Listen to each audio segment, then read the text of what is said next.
ಭಾರತದಾದ್ಯಂತ, ಅದರಲ್ಲೂ ನಮ್ಮ ಕನ್ನಡ ಹಾಡುಗಳು ವಿಶ್ವದಾದ್ಯಂತ ಖ್ಯಾತಿ ಗಳಿಸಿರ್ತಕ್ಕಂಥ ಡಾಕ್ಟರ್ ಎಸ್ ಜಾನಕಿ ಅಮ್ಮನವರು ಇವತ್ತು ನಮ್ಮ ಮುಂದಿಗಿಲ್ಲ ಅನ್ನುವಂಥದ್ದು ತುಂಬ ದುಃಖ ತರ್ತಾ ಇದೆ ನಿಜವಾಗ್ಲೂ. ಈ ಥರ ಗಾಯಕರು ಮತ್ತೆ ಹುಟ್ಟೋದೂ ಇಲ್ಲ. ಇಲ್ಲಿಗೆ ಮುಗೀತು ಅಂತ ನಿಜವಾಗ್ಲೂ ಅನ್ನಿಸ್ತಾ ಇದೆ. ಯಾಕಂದರೆ ಇಷ್ಟೂ ಒಂದು ಉತ್ತುಂಗದ ಅವರ ಸ್ಥಾನದಲ್ಲಿದ್ದಾಗಲೂ ಕೂಡ ಯಾವತ್ತೂ ಅವರು ನಾನು ಇಂಥ ಗಾಯಕಿ ಅಂಥ ಗಾಯಕಿ, ನಾನು ಈಗ ಆಡ್ತೀನಿ ಅಂತ ಎಲ್ಲ ವೇದಿಕೆಯಲ್ಲೂ ನಾನು ಎಷ್ಟೋ ಕಡೆ ನೋಡಿದ್ದೀನಿ.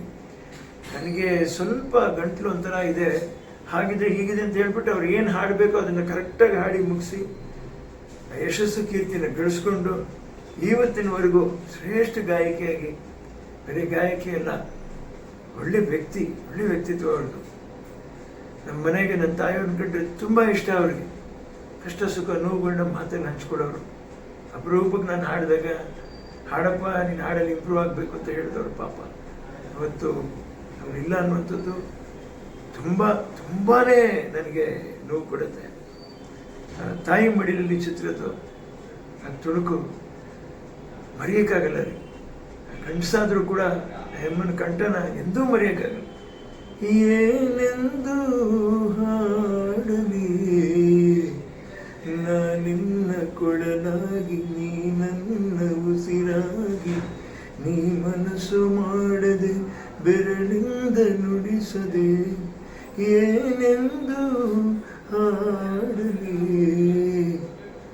ಮತ್ತೆ ಈ ಹಾಡನ್ನ ಹಾಡೋಕ್ಕೆ ಯಾರು ಬರೋಕ್ಕೆ ಸಾಧ್ಯ ಇಲ್ಲ, ಹುಡುಕೂ ಸಾಧ್ಯ ಇಲ್ಲ.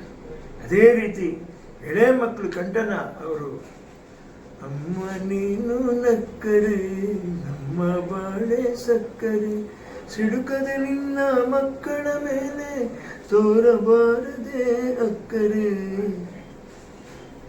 ಎಲ್ಲಿ ಅಕ್ಕರೆ ತೋರಕ್ಕಾಗತ್ತೆ? ಆಯಿತು, ಅವರ ಜೀವಾವಧಿನ ಮುಗಿಸಿ ನಮ್ಮೆಲ್ರಿಗೂ ವಿದಾಯ ಹೇಳಿಬಿಟ್ಟು ಅವರು ಸುಮಧುರವಾದ ಕಂಠನ ಇಲ್ಲೇ ಬಿಟ್ಬಿಟ್ಟು ಹೋಗಿದ್ದಾರೆ. ಬಹುಶಃ ಹಾಡು ಸುಲಭ, ಮತ್ತೊಂದು ಸುಲಭ, ಏನು ಕಲ್ತು ಹಾಡ್ತೀನಿ ಅಂತ ಯಾರಾದರೂ ತಿಳ್ಕೊಂಡಿದ್ರೆ ಒಂದ್ಸರಿ ಅವ್ರ ಹಾಡುಗಳನ್ನೆಲ್ಲ ಕೇಳಿ ಕಲಿಯೋಕ್ಕೆ ಪ್ರಯತ್ನ ಪಡಿ. ದಿವಂಗತರಾದ ಡಾಕ್ಟರ್ ಎಸ್ ಜಾನಕಿರವರು ಇನ್ನೆಷ್ಟೋ ಪ್ರಶಸ್ತಿಗಳು ಕಳಿಸಿದ್ದಾರೆ. ಅವರು ನನಗೆ ಹೇಳೋಕ್ಕದು ಗೊತ್ತಾಗ್ತಾ ಇಲ್ಲ. ಅವರು ಬರೀ ದಿವಂಗತರಾಗಿಲ್ಲ, ನಮ್ಮೆಲ್ಲರೊಂದಿಗೂ ಅವರ ಒಂದು ಸುಂದರವಾದ ಕಂಠನ ಬಿಟ್ಟು ಹೋಗಿದ್ದಾರೆ. ಅವರಿಗೆ, ಅವರ ಕುಟುಂಬದವರಿಗೆ ದೇವರು ದುಃಖ ತಿಳ್ಕೊಳ್ಳುವಂತಹ ಶಕ್ತಿ ಕೊಡಲಿ. ಇಡೀ ನಮ್ಮ ಕರ್ನಾಟಕಕ್ಕೆ, ಇಡೀ ಭಾರತಕ್ಕೆ, ಇಡೀ ವಿಶ್ವಕ್ಕೆ ಮತ್ತೊಂದು ಗಾಯಕಿ ನಾವು ಕಳ್ಕೊಂಡಿದ್ದೀವಿ. ಭಾರಿ ನೋವಾಗುತ್ತೆ. ನಮಸ್ಕಾರ. ದೇವರವರ ಆತ್ಮಕ್ಕೆ ಶಾಂತಿ ಕೊಡಲಿ.